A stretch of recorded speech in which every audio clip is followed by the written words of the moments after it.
Hello friends, आज हम पढ़ेंगे इंडियन राइटर नज़ीम एज़ेकिएल की बायोग्राफ़ी। और बायोग्राफ़ी भी हम की पॉइंट्स के माध्यम से पढ़ेंगे।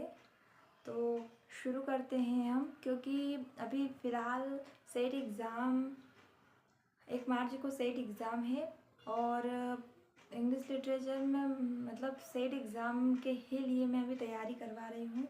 तो सेट एग्ज़ाम के पॉइंट ऑफ व्यू से ये बायोग्राफ़ी काफ़ी इम्पोर्टेंट है आप लोगों के लिए।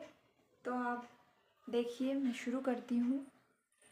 नज़ीम एज़ेकिएल की पॉइंट्स, ठीक है। Born in 1924 in Mumbai to a Ben Israel Jewish family, ठीक है। तो यहूदी फैमिली, बेन इज़राइल यहूदी फैमिली में इनका जो है 1924 में मुंबई में इनका जन्म हुआ, ठीक है।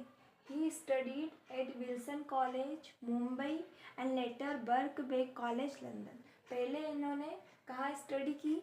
इन्होंने विल्सन कॉलेज मुंबई में स्टडी की और बाद में ये लंदन चली गई, बर्कबेक कॉलेज में इन्होंने लंदन में स्टडी की, है ना। He is known as the father of modern Indian English poetry, ठीक है। ये जानी जाती है किसके लिए? फादर माना आधुनिक भारतीय अंग्रेजी कविता की जनक मानी जाती है, father of modern Indian English poetry. He won the Sahitya Academy Award in 1983 for his book Latter Day Salams, ठीक है। तो 1983 में इनकी एक बुक थी लेटर डे सालम्स, उसके लिए इन्हें साहित्य अकेडमी अवार्ड भी मिल चुका है। उसके बाद his poetry often reflects the feeling of being an alienated native मतलब विमुखी देशी, मतलब इनकी जो थीम ऐसी थी कि हमेशा अपने ही देश में परायापन लगना, इस तरह की इनकी जो थीम है वो दर्शाती थी। उसके बाद ही यूज बाबू इंग्लिश मतलब इंडियनाइज्ड इंग्लिश थी इनकी, बाबू इंग्लिश, देहाती इंग्लिश।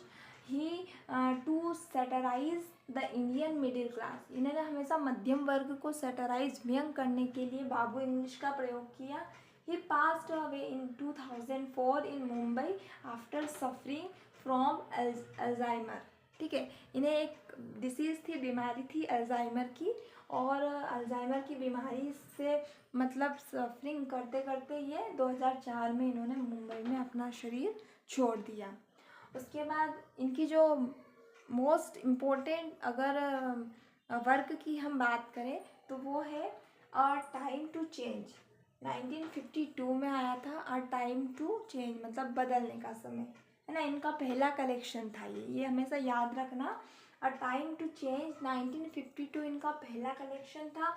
60 पोएम्स इन्होंने लिखी थी 1953 में, 60 पोएम्स का एक कलेक्शन था इनका। 60 पोएम्स कल 1953 में थी। द अनफिनिश्ड मैन, ठीक है, 1960 में आया था इनका वर्क। उसके बाद द एग्जैक्ट नेम, ये देखिए द एग्जैक्ट नेम 1965 में लेटर डे सालम्स 1983 में, जिसके लिए इन्हें साहित्य अकेडमी अवार्ड भी मिल चुका है।